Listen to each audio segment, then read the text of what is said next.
What's up, guys? I'll be talking about building tips about your motorized bicycle. If you have one or if you don't, these will be really good tips for you to learn about the bike.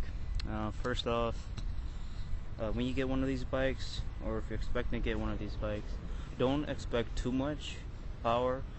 These top speed is about 30-35 miles an hour, and that's when you're pushing it. Recommended speed manual says 21 miles an hour. When you first off get these bikes, you are gonna need to stay about 10 to 12 miles an hour, the manual says, to after you do 3 gallons of gas. So far I've done only 1.5 gallons, so I'm almost there. So that's some facts right there. Let's see. Problems that I've run into.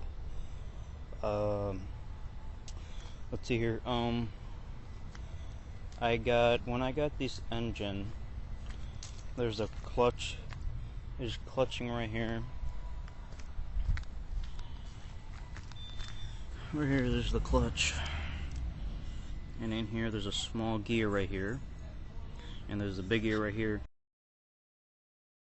Now the manufacturer, when they sent me, this is the manufacturer, I guess so. And there's a small gear here, and there's a pinion, I'm guessing it's called, I don't know. But there's a big gear here, and here's the small gear. The old one. Goes right here.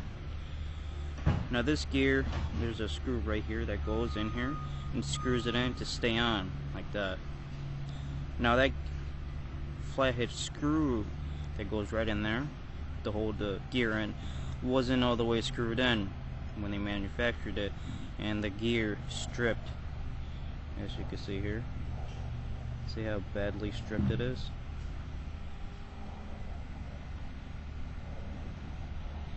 Now make sure when you get these engines, or if you already have it, go ahead and double check that flathead screw in there is nice and tight. You don't want it to loosen up like it did to me, and then I had to pay $30 to replace both of them because they both got stripped. So make sure before you even start your engine, if you do get a kit and put it on your bike, make sure that flathead screw is nice and tight on there, okay?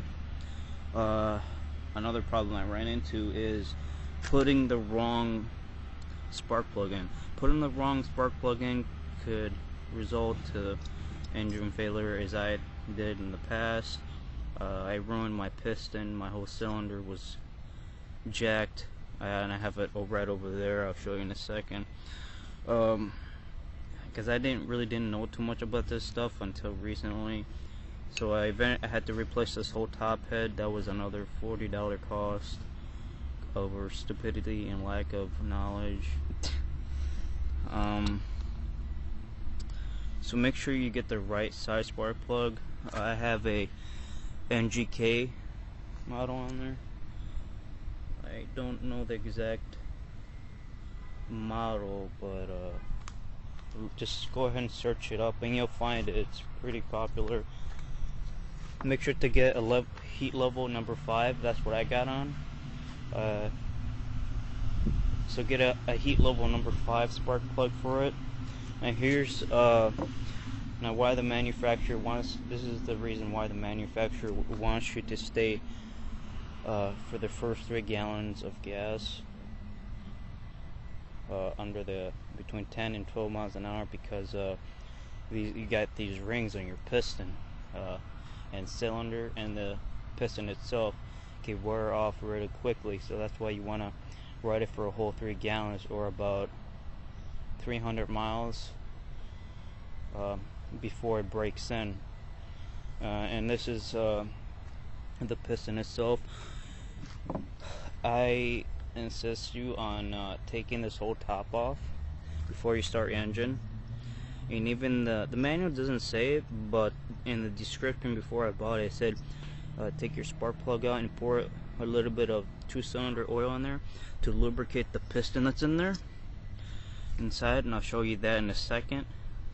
What I didn't do that because I was afraid I might pour too much, so I just took the whole top head.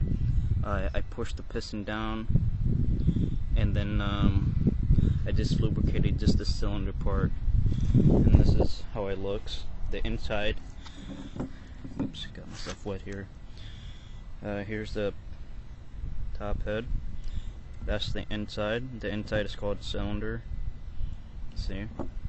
This is called the piston. It goes inside. And these gaps between it, those are called, well, no, these are the gap. And there's 2 rings that go in. I've removed my rings. But this is what happens when you put the incorrect size spark plug. See all the damage you did to my old piston? It's all messed up. So this actually goes in here. Right in like that. And goes up and down. Now, here's the 2-cylinder oil I use. AutoZone oil. So yeah, when you remove that top head, and then with the gloves, put gloves on and put a little bit of oil around the cylinder, all the way as far as you can go. Don't put too much, and then just put back on the top. Obviously, you don't take the piston apart. You can't. You would have to remove this whole part off the engine. But you have to just push the piston down, or move your pedals, turn your pedals, and then your piston should eventually just go down. And then you just put, like I said, 2-cylinder oil, just a bit to lubricate the cylinder, and then you put the top on top. Bolt it down to 12 pounds of torque. If you don't know how to do that, or if you have no clue what I'm talking about torque, there's this thing called a torque wrench, and it's about $50 on Amazon. You also get converters with it. That really came handy. This is from Amazon, Tecton. It's called a torque wrench. Torque wrenches are like that. They're big, and they have these numbers on the bottom here to see how many pounds you can do. This is perfect. This is perfect for me. I'm glad I bought it. $50. And yeah, you want to torque these bolts on top. 12 pounds of torque. These bolts, you make sure you do it to 12 pounds of torque. And you do it in an X pattern. So you would do this one a little bit, and then you do this one a little bit, then this one, then come back here and just do that until you hear that click. When you get to 12 pounds of torque, that wrench clicks. It does a clicking sound, and then you stop. Now you don't want to torque it, the first bolt all the way to 12 pounds of torque, and then you do the next one down to 12 pounds of torque, because it'll be uneven. So you do a little bit here, a little there, a little there, a little there, little by little. And that's the end of that. Another tip, when you're setting up your build here, make sure your chain and your chain tightener here, there's a chain tightener I believe it's called, you want both of them to be perfectly aligned, or your chain could hop out of the gear back here, oh no, I think in here, and then your chain will break. And make sure you have enough play. Like, that's good play right there. A little bit less play, I would say. Yeah, this is kind of loose. I'm gonna have to tighten this a little bit. A little bit less play than that, but about 5 millimeters of play. Make sure you lubricate your chain every 2 weeks if you ride it often like I do.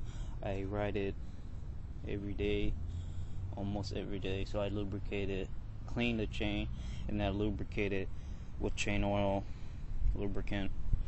If you ride at nighttime, I really suggest you put some lights on so you're gonna hit by a car, or get yourself a vest.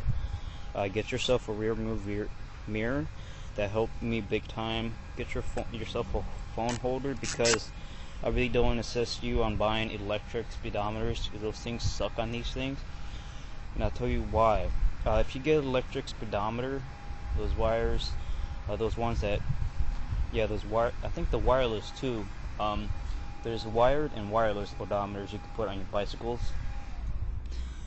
and they don't work because every time you try to start your engine, the whole odometer resets itself because of the CDI. There's a CDI. This is a CDI. It produces electricity and then something with the current of electricity going through the whole body of the bike somehow reaches to the odometer that sits up here, and then like it messes up the odometer and it makes it tweak out, and then it resets the whole thing. And even if you start riding, it just does it over and over and over, and it doesn't stop. So I had to return mine. So I just got myself a phone holder, and now I'm using a speedometer app, which is great. I suggest using an Android. Android has this one app, I don't know what it's called, but it tracks your max speed, your average speed, your mileage. It has 3 trips. You have trip A, B, C, and when you close the app and you come back to it, your mileage you've done previously will still be there.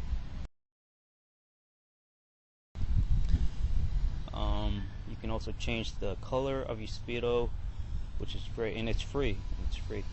iOS doesn't have it, only Android has it, so go ahead and look that up. Speedometer, bicycle speedometer, and it should come right up.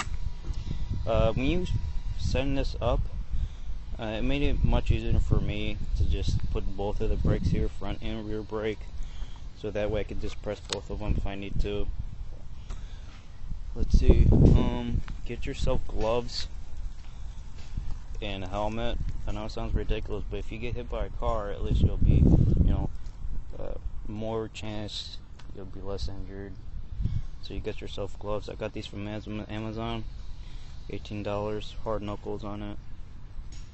Has ventilation by the fingers here. I don't know what it's called. It's called biker. I can't, but you guys can look them up. They're like that, and they have that little blue strap right there. They had really good reviews on them. So get yourself a helmet. Make sure you get the right ratio of gas and oil together. My manual says 20-to-1 ratio, which is 6 ounces in a gallon. I prefer you do that. 6 ounces in a gallon. Mix it up real good in a gallon. Gasoline. Mix it real well, and then you just pour it right in here. That's your fuel line, your filter. Make sure you change your filter every 200 miles or so. And that's about it, really.